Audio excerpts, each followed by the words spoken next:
Photos show a victim's bandaged head and ear after he was mauled by a black leopard. It held me and it started biting and it started vigorously shaking his neck.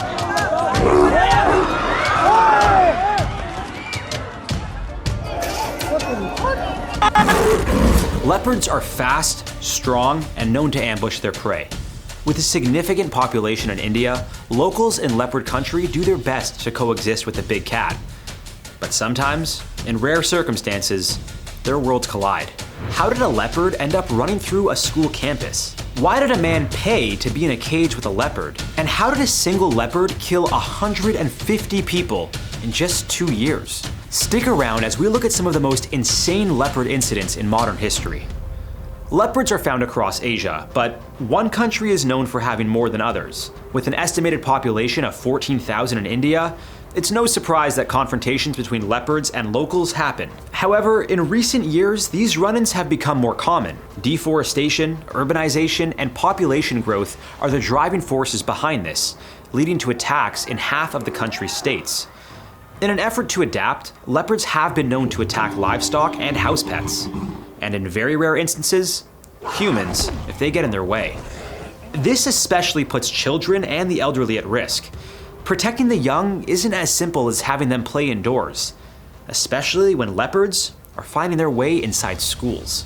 Sheer terror as this leopard leaves men running from its path at a school in the southern city of Bangalore.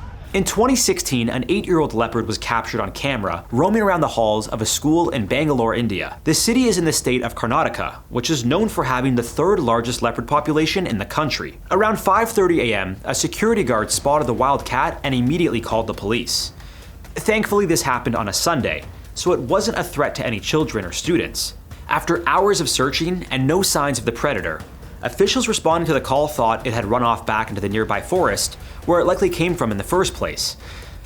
That is, until it was spotted in a bush behind the school around 3:30 p.m. While attempting to capture the animal, it ran back into the school. This time, officials were able to lock it in a bathroom. No one was injured, and disaster was averted. Or so everyone thought. Leopards are clever, and this specific one found its way into the school's ventilation system, eventually ending up outside again. This time it was by a swimming pool, and wasn't going down without a fight. The man being attacked by the pool is Dr. Sanjay Gubbi, a wildlife biologist and the program head at Holamati Nature Foundation. We spoke with him about his terrifying encounter. While I was walking back, I lost my control and I fell back. And in 2 leaps, the leopard was on me now. Fraction of a second, the leopard is on me. It's clawing my tummy, it's clawing my arm. My right arm has already started bleeding. It clawed 4 places, very deep injuries. Now I wanted to protect my neck, so I try, and it comes and holds on to my arm. It bit through my muscles and crushed my bones. That's when I really heard the bones crushing. That's when I felt the pain. Cornering a leopard is a recipe for disaster. When they feel threatened, they have no problem clawing their way out of any situation.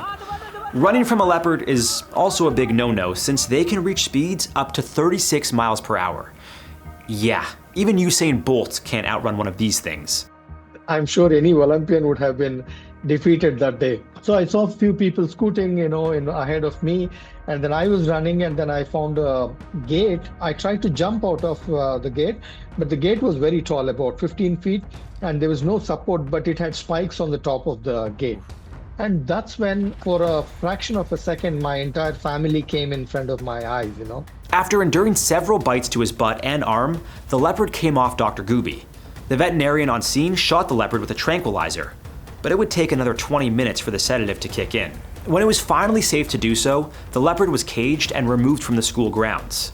In total, 6 people were injured throughout the 10-hour capture mission, including Dr. Gubbi and a cameraman working for a local news station.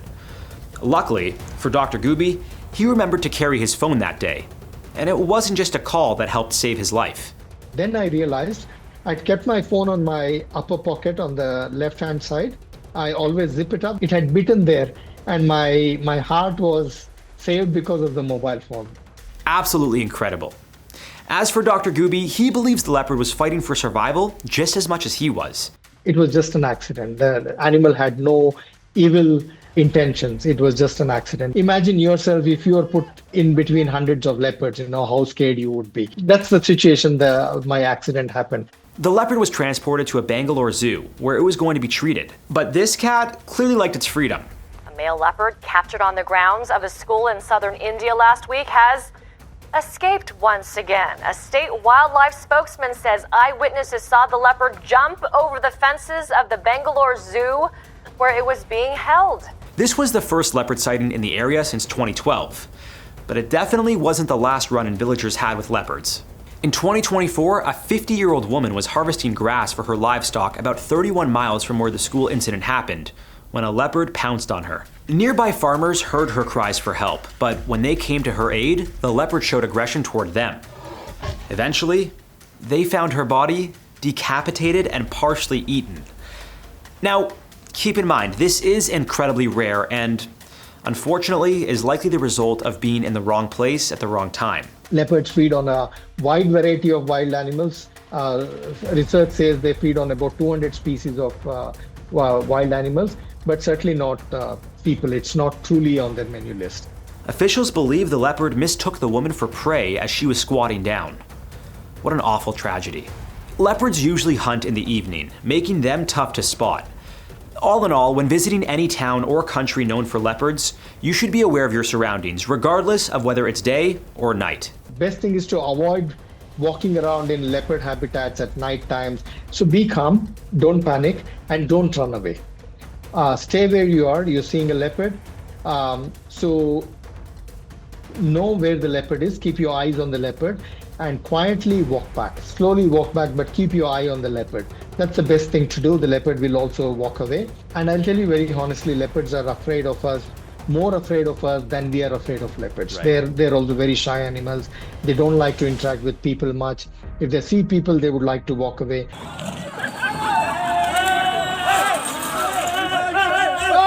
In the same region as the school leopard attack, another leopard went on a rampage in Karnataka in 2022.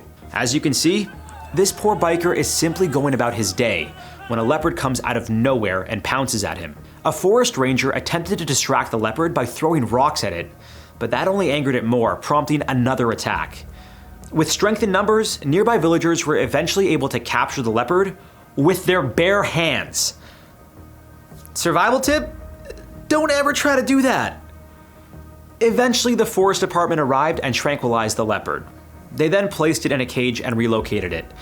When all was said and done, the biker and the forest ranger were taken to hospital with minor injuries.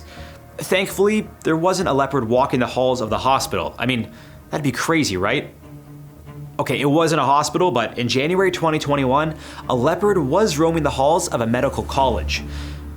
Maybe it was a test for future doctors to learn how to treat victims of a leopard attack while avoiding an attack themselves. The college was also located in Karnataka, which seems to be a hotspot for leopard attacks. Deadly encounters became such a regular occurrence that the state government announced it would compensate the families of victims of leopard attacks and formed a special unit to catch leopards coming from nearby forests. But leopards in this region are also victims of deforestation. As more people take over the land, they get pushed further and further into our backyards. In February 2023, a 1-year-old leopard fell into a well and needed to be rescued. The survival is dependent on two things. One is food, the second one is cover. Adult male leopards requires about 4 kg of meat a day, and it should be able to access that kind of protein every day. That's why it's also able to survive in human dense areas, because it doesn't have so much of food demand, unlike a tiger, which will require about 20-30 kgs of meat a day. The leopard, because of its body size, smaller body size, and adaptability to stay in any kind of habitat, right from scrubland to rainforest, and its tolerance to humans and its ability to survive on small prey makes it adaptable in human dense areas. By now, you can clearly see how dangerous leopards truly are. So why would someone ever pay to play with one? Because he's a Florida man. That's why. FWC's report says once the man walked inside the enclosure, the leopard attacked. The injuries so severe, the report says the man's scalp was hanging from his head and his right ear was torn in half. In August 2020, Dwight Turner paid for a full contact experience with a black leopard, which included playing with it, rubbing its belly, and taking pictures. Michael Poggi was the man behind the operation, and to no surprise, he lives in Florida. Poggi claimed to run an animal sanctuary out of his backyard, which seems a little sketchy if you ask me. Sure enough, the second Turner entered the leopard's enclosure, he was attacked. And it wasn't just a few scratches. Going for the jugular, took his head in his mouth.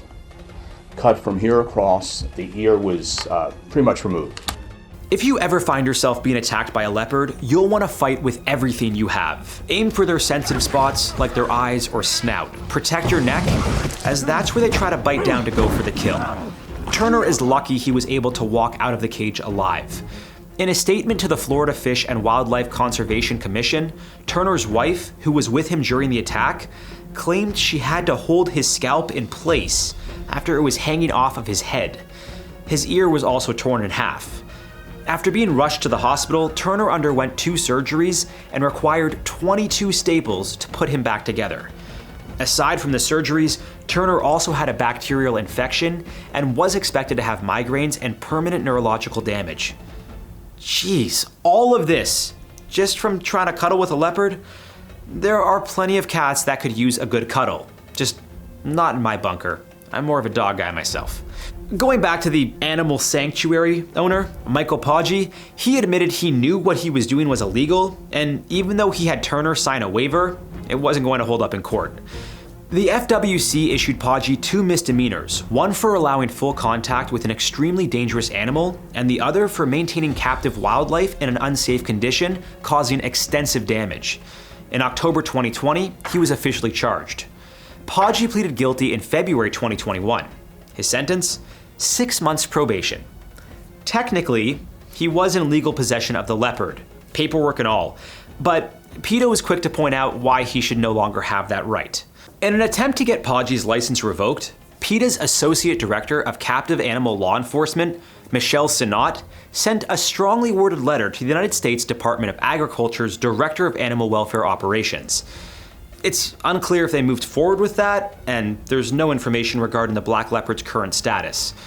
At the time, other big cat owners who had more reputable sanctuaries weren't too thrilled. This guy just created a lot of problems for all of us that have big cats and exotic animals, and it's not deserved for the rest of us. If the survival tip here isn't already obvious, don't ever get into cages with leopards, and never pay to do that. Are you kidding me? You'd have to pay me to do that, and it'd take enough money for my family to be good for generations. In India, though, brave rescue workers deal with leopards on a regular basis, and let's just say things don't always go as planned.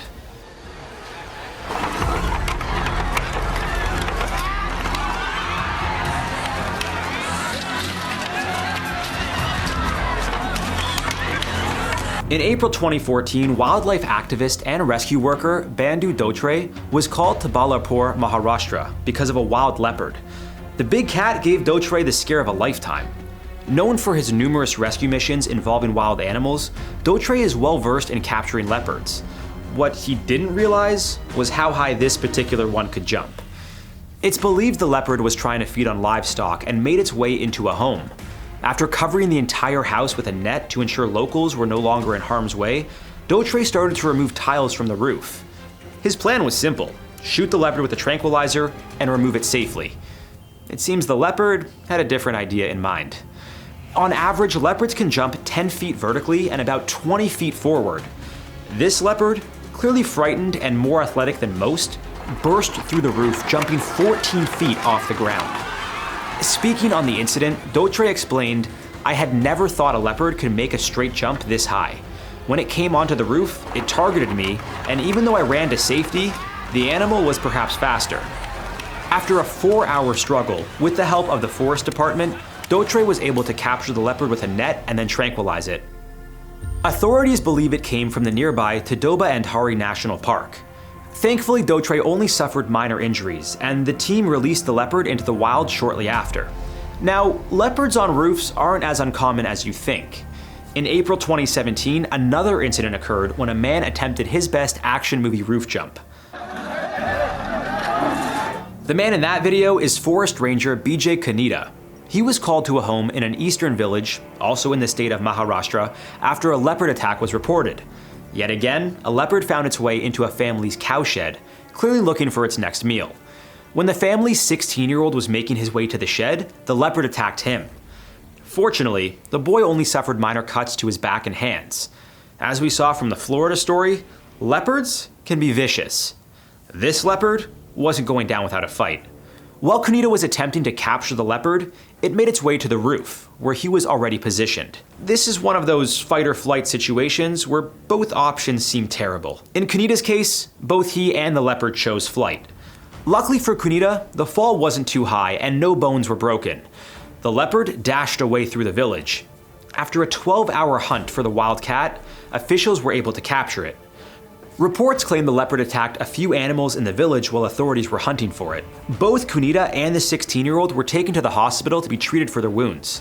After getting bandaged up, Kunita was all smiles after suffering injuries to his eye and the palm of his hand. Unfortunately, not all stories involving leopards end with smiles.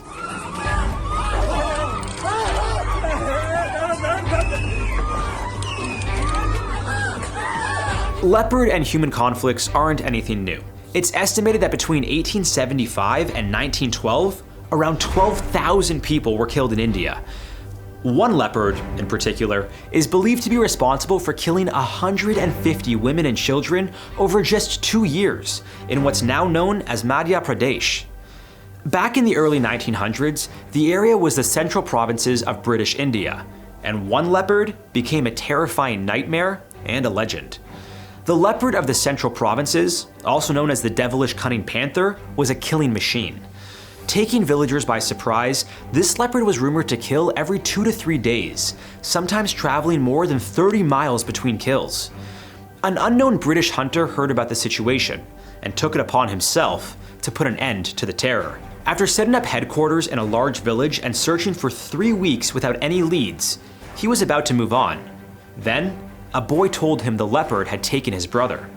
The hunter followed the boy to his brother's body and set up in a nearby tree, armed and ready, assuming the leopard would return for its kill. And he was right. Unfortunately, it was nighttime and he couldn't get a clean shot. He then moved to another camp 10 miles away, where he was allegedly woken up by the leopard scratching at his tent. Before things escalated, the leopard ran off, thanks to villagers screaming and scaring it away. Just 3 days later, the leopard attacked a farmer's goats and was fatally shot by him. Inside its stomach was what was thought to be human hair. While it could have been another leopard, the townsfolk were confident that they had finally killed the devilish cunning panther. There was a subspecies of leopards called Panthera pardus stockenbergi. Stockenbergi, the subspecies, used to hunt people, and it used to hoist the carcass of the people over on the tree and feed on it. So it's not a new phenomena for leopards to hunt people, but not in the modern times. Right. Humans are not on the menu card of leopards at all. Well, thank goodness for that. Won't stop me from having nightmares though. As India's population continues to grow and deforestation rapidly destroys leopards' natural habitats, conflicts between the two will inevitably increase. Poaching is also a concern for the leopard population. Although India has strict laws to protect it, not everyone abides by the rules. The Wildlife Protection Society of India has reported that more than 4,300 leopards were killed between 1995 and 2017. Some were poached for their body parts, while others were taken out by farmers and villagers, fearing for the safety of their livestock. The good news is that India's leopard population has significantly increased since the 1960s, when it was less than 7,000. And as important as they are for the ecosystem and keeping things in check, they're also deadly. As we continue to expand and grow as a civilization, are we prepared to handle what comes with the territory? That wildlife are such a critical part of human survival as well. It's 1 in a billion chance that you get, 1 in a million chance that you get attacked by a wild animal like this. Your chance of encountering a leopard to that kind of situation is very low. In my state, I think about 5 people die annually due to leopard attacks. But every day on the streets of India, there are like thousands of people dying, or at least hundreds of people dying on the streets of India due to vehicular accidents. So the chance of being encountered by a leopard and being so grievously injured is very, very small, actually. So be very comforted that this is not going to happen in our lifetimes. Well, that's comforting to know. But India is also home to tigers, and if they start creeping into villages, things can go from bad to worse in the blink of an eye. In just seconds, a tiger attack can leave you fighting for your life. And you don't have to be out in the wild for it to happen. Just ask Summer Stevens, a sanctuary worker who nearly lost her arm. We did a video covering some of the deadliest tiger attacks in human history, so be sure to check that out next. We'll see you next time on How to Survive.